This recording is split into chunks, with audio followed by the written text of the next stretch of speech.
It seems that many of the Baltic Sea-level executives and large business owners, as well as managers at prestigious companies, gathered last week at Nordic Business Forum in Helsinki, Finland. We'll have a little sneak peek into that through the most famous Estonian business podcasting duo, Mihkel, Nestor and Peeter, Koppel. Also, I had a brief and exclusive conversation with the chairman of the Estonian parliament, the speaker, His Excellency, Mr. Lauri Hussar. We'll play a little clip from that as well. Next, we'll cover the story of the largest Baltic IPO this year, Eleving Group. We mentioned them in the previous show, for those who remember. My guest today is the CEO of the company, Mr. Modestas Sudnius. When talking about capital markets, it's worth mentioning that Latvia issued a 7-year euro bond worth 600 million euro, just before Estonia issued its 6-month bonds worth 90 million euro and 12-month bonds worth 190 million euro. Just recently returned from the business mission from the United States, the head of the Investment and Development Agency in Latvia, Mr. Raivis Bremšmits, will be our guest, as well as Professor Dalius Misiūnas will join us. He's the rector at the Business and Economics School ISM University in Vilnius. We'll discuss his article about Lithuania's competitiveness. So lots of interesting topics and conversations ahead.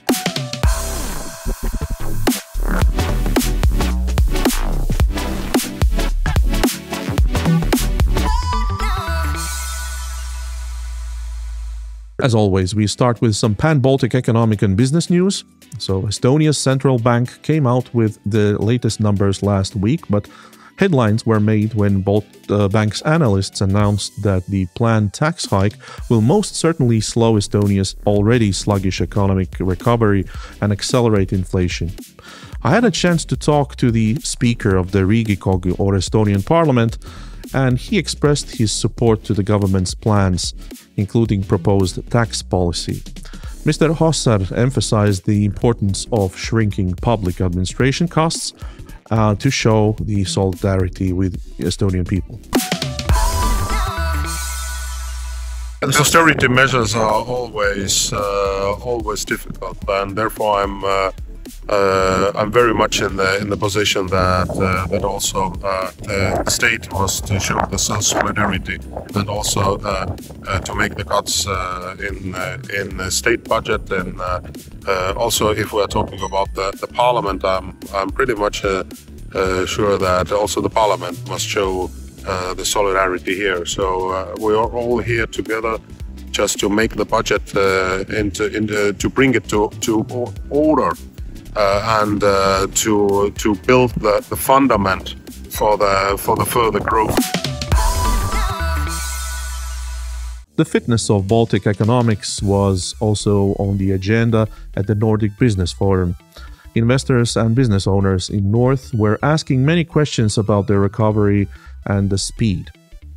We are showing a part of a stage conversation where famous Estonian podcasting duo of Mihkel, Nestor from SEB Bank and Peeter, Koppel, Chief Investment Officer from Redgate Wealth, gave their opinions. Estonia and Lithuania have now roughly reached a living standard of 85% of the EU's average in terms of GDP per capita. And well, seeing to go above that 100%, that will take some years. Would you agree? I completely agree, but at the same time, I would say that we have sort of similar trouble or similar issues as other developed nations. Even if we are not heavily indebted, we have a public sector is sort of running out of money and constantly panicking about it. We have aging population, lack of workforce, and we sort of have been draining competitiveness for quite a long time already now. And I'm quite happy that at the highest level of European Union, people have sort of understood that Europe is becoming an open-air museum, competitiveness-wise. And if something sort of is done there, it will influence our export and we will start doing great again. Okay, some really interesting thoughts there. A lot of discussion around what the EU can do to improve and do better. What things do you think it's doing well? Well, the trouble there is that if we start looking at the reasoning behind the success of the Baltic states, is that at one point we did everything absolutely the opposite as it was done in the Soviet Union. So, and that actually made us very, very successful. And now we are seeing sort of not similar levels, but we see high bureaucracy, we see very, very much faith in the state. And this is something that actually does not really work. If you're an Estonian, you sort of understand that this does not work, that this is not the way forward.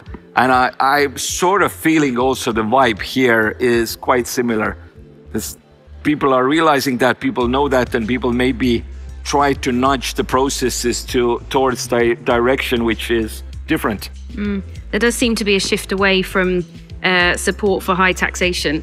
Tell us a little bit about what's going on in Estonia right now. Well, I think the overall situation is a bit similar to that we see in Finland right now. So the budget deficit has grown to levels which are not considered to be sustainable. And now it's the hard part, so where to get the money from. But in a short-term picture, so we're increasing some of the taxes just to bridge this gap we have right now. But looking at maybe on a more broad horizon, there's also the question that what do people want? So if you look at the, let's say the taxation levels in Estonia, but in Latvia and Lithuania as well, then the share of taxes being paid as a share of GDP, this is one of the lowest we see in OECD and in Europe. And let's say during the last decade, the lives of the people have become much, much better. So people have become much richer, but also I think their expectations towards the public sector, towards the government have increased. So they want to have better public services, better medical care, higher wages for the teachers. And having all of that with such a low level of taxation is tricky, if not impossible. Which means that at one point we have to decide that what do we actually want? Do we want to have more public services, higher quality public services? Then this means that we need to increase the taxes. If we're okay with having a level we have right now, or even maybe less, then the current taxation levels are good to go. Usually I tend to agree with Mihkel with absolutely everything, but this is where we have slight disagreement, because we are dreaming also in Estonia in general of a welfare state in a situation where welfare state as a concept is dying in, for example, in Finland. So if the people are expecting sort of the higher level of public services, maybe at one point they should start trimming their expectations. Latvia's Minister of Economics, Viktors Valainis, made headlines reaching even the Financial Times, criticizing Mario Draghi's competitiveness report. Mr. Valainis, together with his Polish and Czech colleagues, pointed out that the report is built on numbers and assumptions that of an old Europe, not taking into account countries which joined the bloc after 2004. Bureaucracy and overregulation is something that characterizes the EU's leading economies when smaller countries are measured to the same standards. Estonia's national carrier, Nordica, goes through some very tough times, experiencing a liquidity crisis.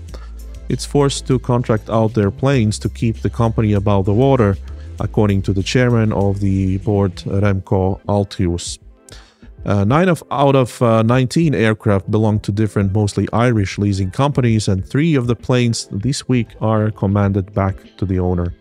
Shareholders of Nordica are raising concerns about the fate of the airline already for some time. Upcoming parliament elections in Lithuania raise several public questions, mainly about the relationship between the public and private sectors. The vice president of Confederation of Lithuanian Industrialists, Robert Dargis, emphasized that instead of working together, both sides waste valuable time discussing common sense topics. He also pointed out that some politicians try to create drama and downplay businesses to look appealing in the eyes of its electorate. Another opinion piece that caught my eye was published in Verslo Žinius last week under the headline "Searching for Lithuania's Competitiveness" by the rector of ISM University in Vilnius, Professor Dalius Misiūnas. The pre-election period is a pre-election period. I think I don't expect much more from it based on the experience and also on the current sort of political landscape. Is it enough? Definitely not, because the economic outlook should be should contain much longer perspective. We could say that the previous economic outlook or the previous economic period was around 30 years. This is the growth period and the convergence period with Europe. Now, if we think what is the next period, is probably we should be thinking something like 10, maybe 20 years into the future, and that contains definitely more than one political cycle and more than one political opinion or changes of government.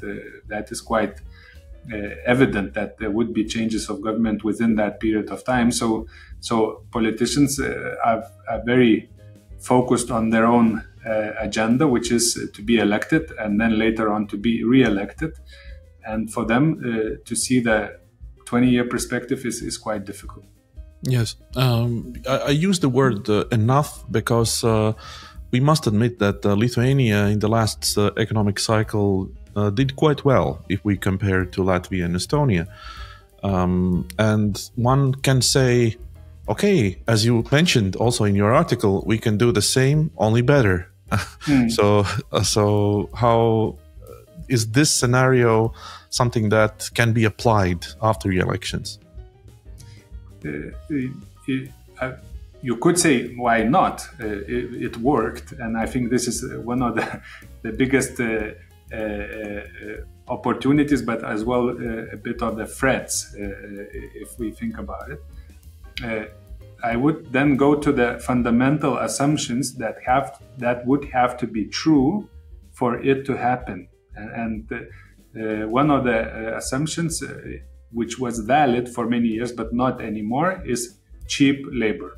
Yeah, so very competitive labor costs that brought a lot of investment into Lithuania, but not only that made our export competitive, and our competitive export was going and still is going primarily to Germany.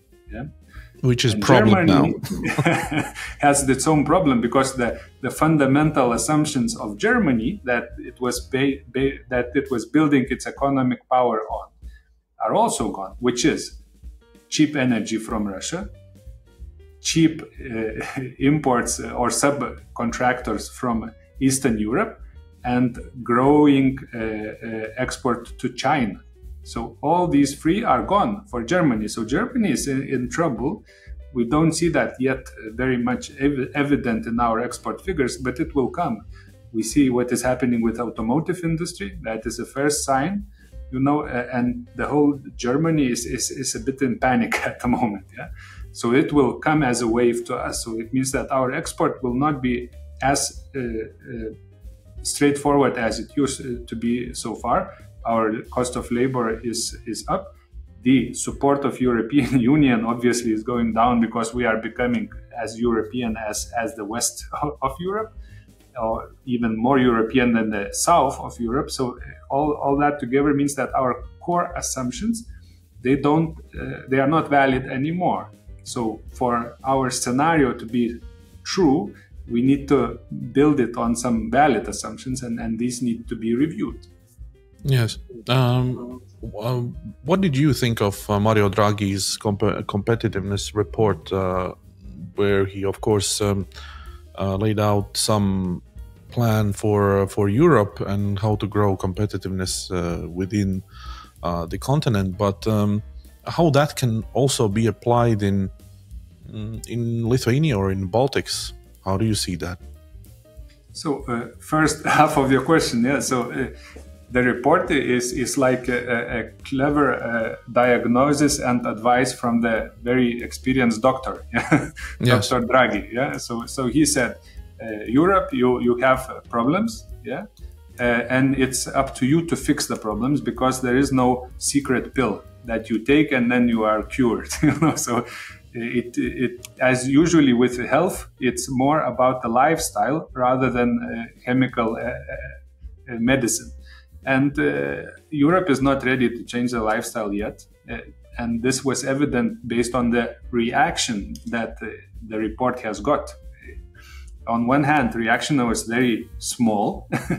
On the other hand, it was all, pushing back, like, no, this is not something we want to do. This is, Europe works in a different way. But second half of your question, what can we take out of it? Well, clearly, one thing is productivity. Productivity is an issue already for some years, where the wages are growing much faster than our productivity. And that is something we need to be very careful about, how to solve that. Second is innovation. Yeah, I don't know if you saw the meme on the internet, which I liked quite sarcastically, where the US innovation is ChatGPT and European innovation is the lid of the bottle that doesn't come off. I mean, it's sarcastic, but it's a lot of truth in that comparison. And we have a problem with innovation, and that also goes down to the educational system. But not only, it seems like we have a lot of brain, but either it is drained, or we isolated from the commercial applications. So clever people at universities, institutes, researching, but staying in that ecosystem rather than building commercial applications of their inventions, building new businesses, which is usually the thing that you would see in US. So for Lithuania, Latvia, Estonia, this is a clear recipe. Small country without national resources. The only real power you have is your brain. Be ahead of the curve. Be faster in changing your innovation ecosystem. Is it easy to do? Very difficult. But this is what I wanted to ask. Are we ready to change our lifestyles? Not really.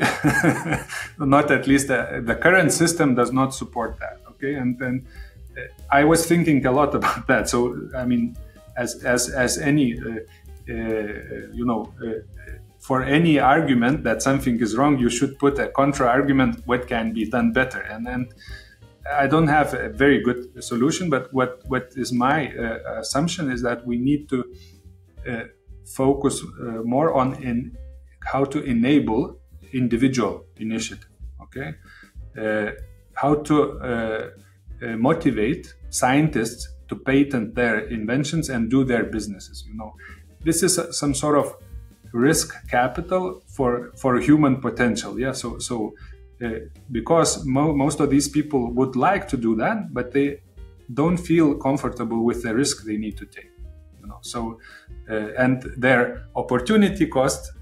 A nice position at university, for instance, is much more attractive than the risk of going out, doing something and maybe failing, or quite probably failing for the first couple of times until they have some success. So how to share that risk with people that they are willing to take a step.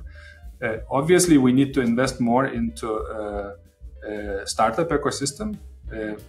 You could say, yes, we have done. And yes, by doing that, we have some results. We have some unicorns, we have some traction, we have some ecosystem in place. Also, focus on individuals with high income, how to make our towns, our cities, usually capitals, of course, attractive for people who are working in high value-added industries with very well-paid jobs. That is very difficult in current geopolitical situation, obviously. But if we get someone to come to Vilnius, and I'm sure this is also valid for Riga and Tallinn, they love it here. They like it here.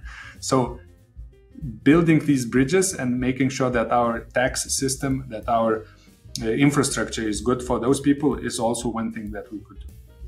Yes. And you see this modern side of academia, those that are business leaders, this recalls me the conversation with Raivis Bremšmits 2 weeks ago, where he said that what we need sort of these leaders in Lithuania who, for example, with their examples show that automation, for example, is a way to go instead of cheap labor, what you also mentioned. Do you see, and then are you hopeful looking at that side on the leadership side that maybe not politicians but business leaders in Lithuania are strong enough to actually pull this off Yes, I am hopeful. Otherwise, it would be really hard to talk about it. But I think there's also a generational shift that is happening. Yesterday, I spent a whole day talking about strategy with one of the biotechnology startups. That guys who have their PhDs have spent time in US researching, and they are doing US market applications. So these guys will not stop. That is for sure. They will grow themselves, and they will grow, develop ecosystem around them. But of course, this is a new generation of business. Old generation of business, we have those who would like things to be as they were, and they are very much still willing to benefit on a salary arbitrage. They are the guys who always say, why don't we import more cheap labor from other countries? Amongst them, there are people who are really now dedicated towards the future, so sort of old money, but still very much looking forward to opening up and trying new things. But this is not a regular example. This is more an exception. Yes, it's exception. Yeah, exception. But with the new generation, I think we should have hope. And if that is supported by public money, basically, because this is a way to share the risk, then it should be even faster, even more accelerating. In your article, you mentioned that those plans of Lithuania 2030 and 2050, they look more like essays rather than plans. What kind of plan would be like a good satisfaction to you that you say, yes, I think this is really a plan? The main question in strategy, as Peeter did say many years ago, is what we will not do. Saying no. What happens with these regular strategies, or the essays, as I call them, they include everything. Because everyone wants to be there. Because everyone wants to be included in those plans. They want to be included. And then the authors of the document say, why not? Let's not create a conflict of priorities. Let's prioritize everything. It's much easier. But then it's not a priority. So the big bet on something is a priority.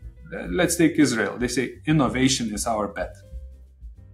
Can anyone argue that it's not obvious? No. Now look at Lithuania and tell, what is the priority here? Fintechs. That's my first idea. Therefore we need to make sure that, okay, there are things that need to be taken care of.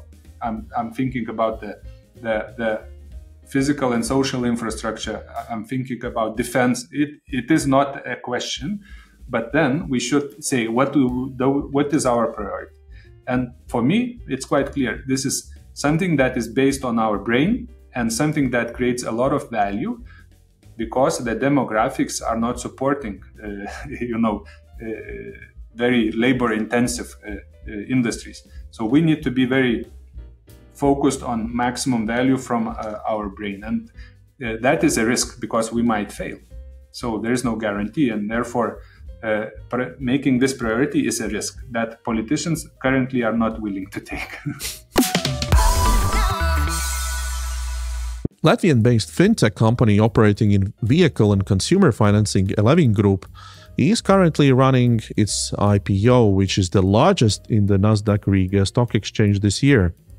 Company is performing so-called dual listing, also issuing shares on the Frankfurt Stock Exchange. We met with Modestas Sudnius, company's CEO, to discuss all about IPO. Eleving Group is a financial technology company. We're focusing on two main products. Main one is vehicle financing, typically used vehicle financing, and second one is traditional consumer financing. And our specialty is that we are primarily focusing on frontier markets. So Baltics are our most developed markets, but actually close to 90% of the business is outside Baltics. And also that we try to employ technology as much as possible. So we've been developing our systems for last 12 years in-house, and we've automated many steps, many processes. And I'd like to believe that we're one of the most diligent companies when it comes to client underwriting, and then we're using a lot of technology there, as well as in any other processes. So from customer onboarding to debt collection to even vehicle valuation. This is quite automated. So that's very short about the business. And about the IPO, I guess, was the second question. Yes, the profile of IPO. So profile of IPO, in terms of size, how much money we want to raise. So our kind of main target is to raise up to 30 million fresh capital while issuing new shares. And depending on the demand, there's also an option to add additional up to 10 million euros for existing shareholders to sell their existing shares, but that all depends on the demand. So main goal is 30 million euros, and that money will be used to further grow the company, to sustain the same growth rates what we had. But of course, since you're growing from a bigger base, you need to add equity along the lines of that growth. Yeah, I guess these are the core metrics. In terms of valuation, I forgot. So valuation, still we have throughout the whole IPO period, we have a range. So investors can understand like in what range the price will land, and the range per share is from 1.6 euros to 1.85 euros. And pre-IPO we have 100 million euros shares outstanding. So basically that indicates our company value pre-IPO from 160 million to 185 million euros. Yes, and as I understand, 1.85 is for retail investors. 1.85, yeah, retail investor always kind of by the system needs to put the top range, and then if the price ends up being lower, then the retail investors will get back some of the initial investment. Yeah, got it. Okay. Talking about the use of proceeds, I see that also in the presentation you mentioned that beside the growth, you are looking to optimization as well, to spend some money on optimization. You mentioned when talking about the company that you are pretty much automated. So what's left to optimize? So optimization is actually comes more in case of balance sheet optimization. All right. Okay. Just imagine we're getting 30 million euros next day, and we won't be able to deploy it right away into business. So we would use it to repay short-term, most expensive liabilities, and then grow through debt financing along the way. All right. Okay. That's an accountancy thing. All right. When we talk about the dividend policy, what should the investors look forward to? Yeah, so that's one of, I would say, quite strong sales points from our side for potential new investors, because we do already have a public dividend policy, and basically we will be identifying a dividend payout ratio based on our, let's say, equity ratio. The stronger the equity, the more we can pay out dividends. And post-IPO, we do anticipate that ratio to be in a range which would allow us to pay half of our profits in form of dividends, and do that twice per year. And since we're already quite a profitable company, So one could expect a dividend yield at around 7 to 10%, in the longer range, maybe even higher. Yes. All right. Okay. And let's talk a little bit about ESG. I know a lot of investors, also institutional investors, ask these questions, and your company's profile, of course, includes selling cars, basically financing cars, which are 6 to 10 years as well, in that range. And of course, when we talk about vehicles and transportation in that area, these are not probably EVs, and yeah, they emit quite of CO2. So how you back up that story to investors when they ask you something like that? Sure, and I mean, like, you are right. Like 10 years old cars do pollute kind of environment quite a bit, and our kind of always our thinking was that we wanna finance what customers are buying. Like the average car on the street. But to facilitate the green angle, and we've done it proactively and quite successfully, we built financing products which incentivize, from pricing perspective, customers to choose not necessarily EVs, but greener vehicles. And good example could be Georgia, because Georgia has just in general like very terrible car park as a country. And if you've ever been, there's like smog there and so on. So by now, close to half of our cars which we're financing are Toyota Priuses. And then they get way more attractive conditions. So that's one angle. And another region. So you're basically building a bridge towards the more sustainable car and transportation. All right. And it's, to some extent, there's also a benefit for us from that, because these cars, they hold value for longer, especially hybrid cars. So I would be lying saying that we're promoting electric car financing that much, because it's still early stage, and there's few second-hand electric cars. But at the same time, on let's say African region, what we're doing, and we do see that this is as a more market-ready product, is electric motorcycles. So we're financing more and more electric motorcycles, because we've been financing petrol motorcycles, and we see that in the future, more than half of bikes which we finance will be electric. So our goal in the next 5 years to finance 40,000 electric motorcycles, and they're already almost the same price as petrol motorcycles. They provide better unit economics to our customers, because our customers are typically taxi drivers who are driving those motorcycles. And petrol, surprisingly, is very expensive in African markets, and electricity is way cheaper. So unit economics are better. You need to repair them less. And of course, you don't pollute. And then there's a lot of support from government and different impact funds. We actually got 10 million euro loan commitment from US government, DFC fund, to support this growth in Kenya and Uganda. Wow. So you adjust to the local markets primarily there. What are the obstacles, or what are the challenges? So you adapt to the situation. We're operating in 16 markets, so we can't have a unified policy. You need to see what the local market needs are. Of course. Looking at those 16 countries, I see a lot of post-Soviet countries, as well as like you mentioned Georgia, you mentioned Africa. So these are like not really typical markets, but on the other side, I can understand it's because of a competition probably that you are in those markets, that you are, and also regulation.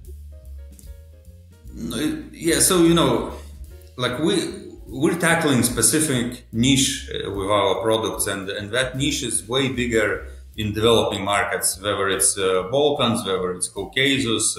In some markets, actually, we're bringing this product to the market. It was not there. And we see way more value doing that, while being one out of 50 companies competing and trying to get your in market Italy, share. for example. In Italy, yeah. So and it's, you know, and of course it's harder to work in developing markets maybe from operational point of view, but we've developed our systems that way. We also have a very tight grip from Baltics in those markets, so our HQ team really supports these operations. So that's, you know, it's not necessarily about kind of a competition per se, but it's just how the market looks like, and we see that that's kind of our mission, to bring these well-managed product to those markets. I understand. Okay, as an investor, I always look for ambition in companies, and you already mentioned a little bit about the electric bikes and that sort of thing. I really appreciate that, but what's the bigger picture? How do you see the next 3-5 years? Sure. So, you know, we're a balance sheet lender company. So like our net loan portfolio this is where we generate revenue. This is how we make profit. So when it comes to just pure, let's say, numbers, now we're at slightly above 300 million euros net loan portfolio. We want to get to 500 million in 2026, and then maybe even bigger step in the upcoming year. So we want to maintain around 20% growth every year. And to achieve that, we'll have to do multiple things. Firstly, you know, be smart and be successful in existing markets, because we still do see quite a bit of potential to grow there. And we are in economies which has a huge number of people, which are growing, which has growing economies, growing GDPs. So next 3 years, most growth will come from that. But at the same time, we will also be preparing for the upcoming maybe 5 years. So we'll be launching new markets, same in Africa, same in Europe. We're always looking around, you know, what could be the next target market. And also we want to add new products in existing markets, because infrastructure is there, admin expenses are there, so we have an employee. So to add new product, it's not that expensive as launch it from the scratch.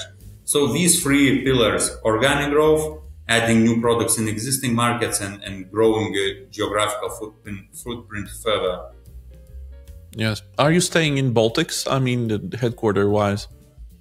As headquarter, yes, and you know we're listing, doing a listing in Baltic, so it. But you're doing a dual list, as I understand. Yeah, also in we're Frankfurt. doing, yes, Frankfurt and Baltics, but you know we understand Baltics very well, and we really appreciate Baltic talent. I believe that we have very good generations who lived both in this very developing markets, developing age, kind of coming out of Soviet Union, but already also understanding full technological developments, you know, digital marketing, and that's perfect for us, because these people, they are not shocked working with developing markets, and at the same time they can bring the, you know, Western European angle to those markets. So. Of course, talent pool is not, you know, not never ending, but so far we've been successfully growing our headquarters as well, and we have around 250 employees already in Baltic market. So at first we were in Latvia, we understood that okay, we need to add Vilnius and Tallinn to back office. Now we have these three main cities, and we're growing in here. Yes, and you are employing as well, I assume, at this point. You're gathering more and more talents. We're constantly employing.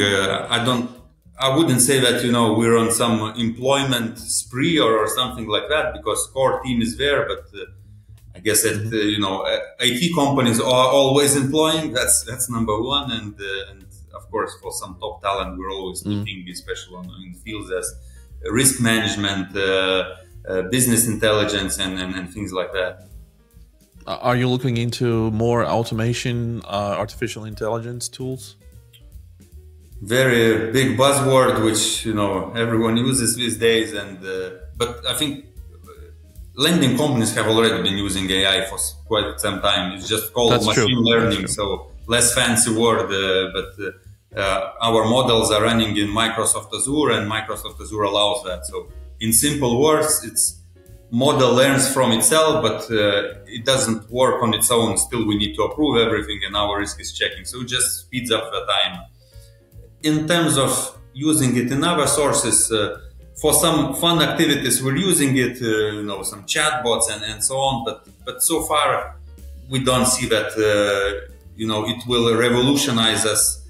Some other parts, we're still waiting for a little bit more developed tools. So primarily, it's focused on credit. So what's out there in the market? And basically, the artificial intelligence as such is not really adding any core value to your basic business, right? It helps in the underwriting, but it helps in underwriting, but it's not. We can't cut half of a labor cost or something. Like that. I see. Yeah. Okay, Modestas, it was fun to talk to you. It was great to meet you, and I wish you all the success. And let's see the results, how this goes, and we will follow. Thank you. Thank you very much.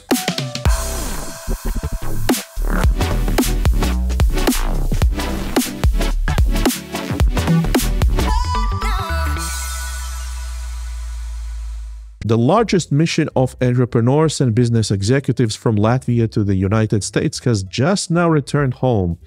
The head of Latvia's investment and development agency, Mr. Raivis Bremšmits, is hopeful and mentions several investment deals that could be picked up by Latvia if things are done professionally here at home. Still fighting jet lag, he spent time with us and discussed also topics like Baltic common economic environment, export markets, and investment opportunities. Very recently, you just came back from United States, and as I understand, this has been the largest visit to the United States in terms of numbers and volume of, and also people, number of people visiting. What's the summary? What's the main takeaway from this visit?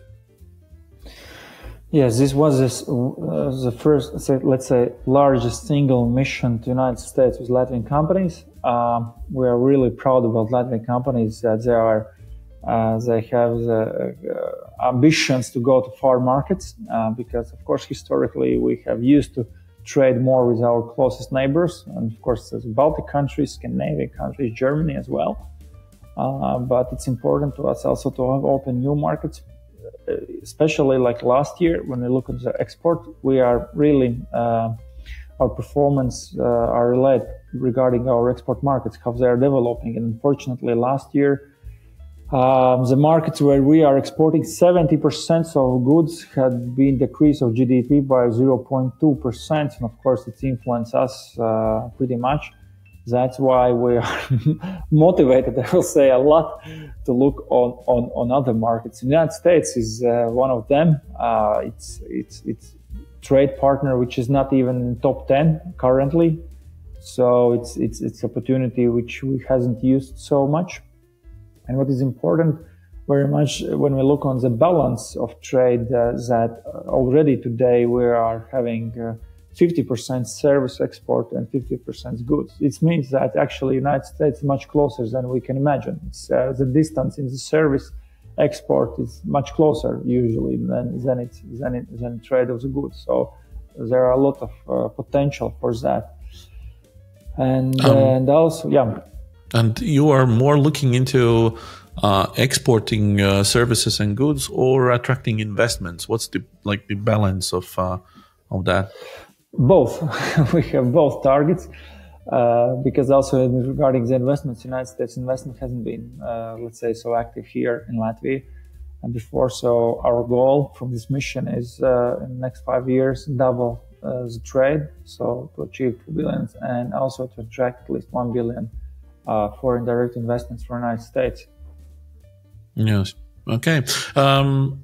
There's maybe a philosophical question, but still, we're a lot talking about the Baltic economic environment. But on the other side, we see that each Baltic country is competing for investments a lot, and then are comparing year by year. On the other side, we can see that, for example, in Germany, there is a so-called Nordic house where Finland, Sweden, Denmark, they have built a common building where investors can come and see and experience the Nordic businesses and everything. So get all the information in one side. I'm thinking you also run several, I don't know the number, but several business embassies, as we can call them, 22 around the world. 22. 22. So 22, yes. wouldn't that be a good idea to maybe join forces and offer Baltics as a common investment area? How do you look at that? In some cases, actually, it is. For example, when we speak about energy, for example, the largest wind farm project is Eleving, which is a common project with Estonia, by the way. Again, speaking about the energy, we speak more about the Baltic Sea potential. So it means basically we are speaking about all three Baltic countries in general. That it is. So I think naturally, like offshore wind parks. Offshore wind parks, exactly. Yeah, for offshore wind parks, the Baltic Sea is an option. So basically, yeah, in certain moments, it is. Of course, we compete with each other. It is also reality, but those, let's say, some resources, some aspects are pretty much common, of course. I'm asking also this because I have heard from the head of Foreign Investors Council in Lithuania. He said that he had been approached by a large company who is looking for 1,000 plus IT engineers or something like that, and he basically says, no, we don't have that scale of talent here in Lithuania, and I'm not sure that we can gather them in the Baltics, but that would be more realistically to work with this investor in a pan-Baltic scene. So that's why I asked this question, because a lot of large-scale investments maybe go pass us, just because we cannot really offer the common. We don't have a common offering. I will say it depends, of course, on how we also advertise us, how big or small we are. And for example, we were in Denver. I don't know if you know. They also, let's say, marketed their Denver metropolitan area. And now the question is, do you know the radius of Denver metropolitan area? It's 900 kilometers. so basically we also can say Riga metropolitan area and count in all our neighbors, but we also can say more diplomatically and friendly ways that the Baltic countries, Baltic region in general, also to formulate a little bit larger, let's say, amount of population, and this is directly what you just said. If you look on certain profession and the potential amount of workforce you are looking for in that particular profession, then it, of course, is much easier argues that we can ensure it in Baltic countries sometimes rather than in one country. So it, of course, depends on the case, but it's true. I think the starting point for us is that it's in any way it will be good if this project will land in the Baltics rather than in other region maybe.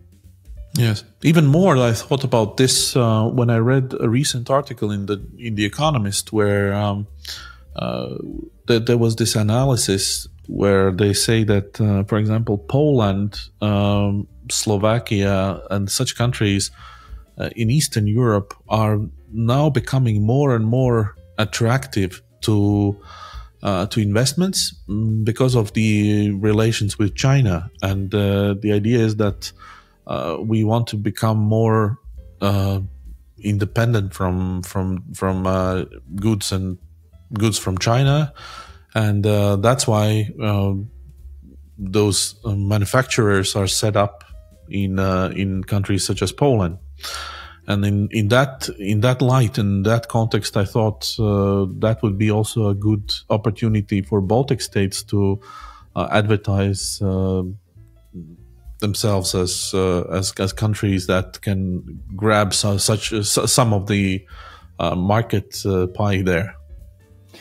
No, yes and no, I will say, because we have to look how long term it could be. We can't work with lower price if it is the case. We can work more the quality. We just discussed it previously about the quantity of workforce, so we can't offer that. So it will never be the question of the price. So it much more be about the quality. If it comes from China and it's migrating and it's still something with higher added value where the quality is needed, then yes, that it could be the case. But if it was migrating just as it was previously, just because of the price and cheaper workforce, so we will not be there. So that's why I will say that it depends on the case, and I will not be always so optimistic regarding that.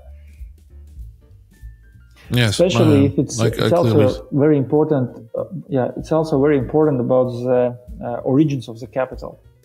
If it's Western capital, then again I will say that it's much long-term business case. If it's Asian capital or China, then it's very risky.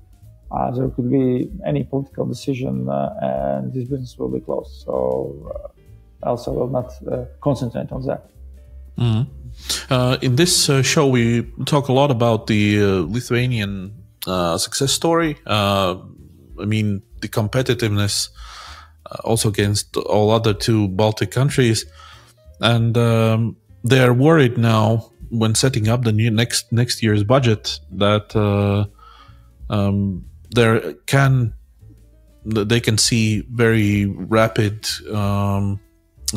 effect on the Germany's economy, that the Germany's economy is slowing down, and it can be seen in numbers as well. So not yet, but next year for sure. And do we have also such an analysis that we are now overlooking our export markets and seeing how things are going to be in maybe 2-3 years? Of course, we are looking, and I also have just forecasts behind me here. It is an issue. That's why it's very important for us, for Latvia, for Baltic countries, to look to far markets, as United States, also Japan, South Korea. And I think it's certain evolution of our trade, how we traded before. So we more trade with our neighbors than with, let's say, after joining the European Union, of course, with the closest European countries. But now it's time to look much farther, and we not only Latvia, of course, Lithuania and Estonia also face. Actually, Estonia was hit much more last year. It was decrease of GDP was close to 3%, and because also with the trade with Finland and other Scandinavian countries. And why it's important for us to care about also our neighbors, I will say, because it's of course we are Baltic countries, so it's culturally, politically, and geopolitically, historically, but still Lithuania and Estonia are main trade partners for Latvia as well. So if our neighbors are doing well, also we will be doing much better, and vice versa. Also for them, that's why it's important also that things are good in our neighboring countries. And yeah, for that reason, it's important, to look for partners in the United States and Japan. Why I'm mentioning also Japan? Because next year is Expo 2025, by the way.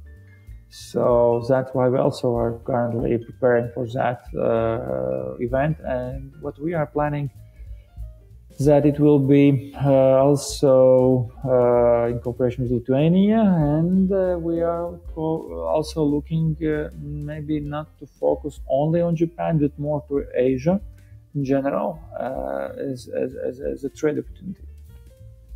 Mm-hmm. It doesn't really go against what you said about the short-term financing. It's about China, but there's also South Korea. I thought you mentioned Asia, but okay, all right. Yeah, but there are different countries in Asia. Yeah, okay. Yeah, Okay. It's more about origins of funding. Yeah, I mean, with investments, you can't put all eggs in one. Of course, I will not so much concentrate only, let's say, on China. That's true. It's quite risky. I'm more looking on for example, Japan, South Korea. So larger area in Asia. Okay, and the last question is about when we see that also the government spending is going down. Also in the next year, we've seen the budget plan. Aren't you worried that this can affect the speed and the quality of attracting investment to Latvia?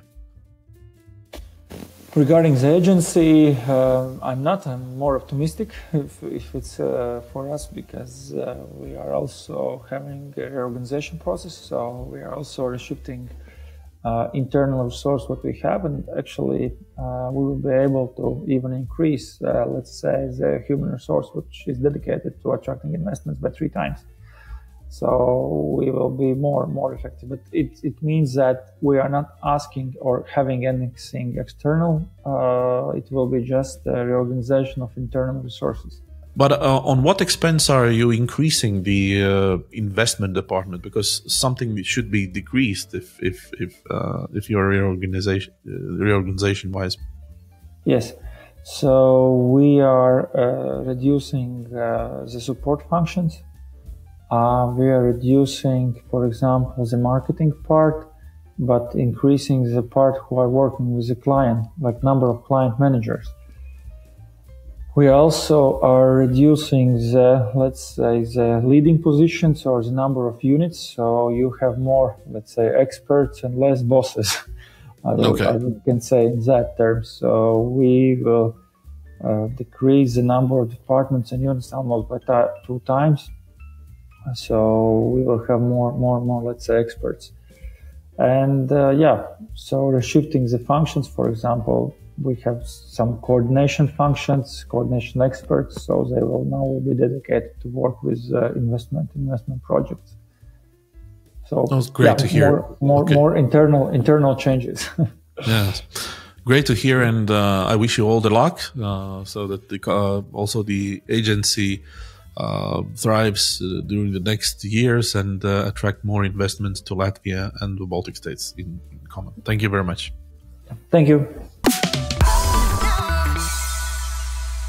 If by any chance you find yourself this far in the program, you can consider yourself a fan of Median Report, and therefore I invite you to push that subscribe button under the video in YouTube or Spotify if you're listening me there. My name is Kristaps Petersons.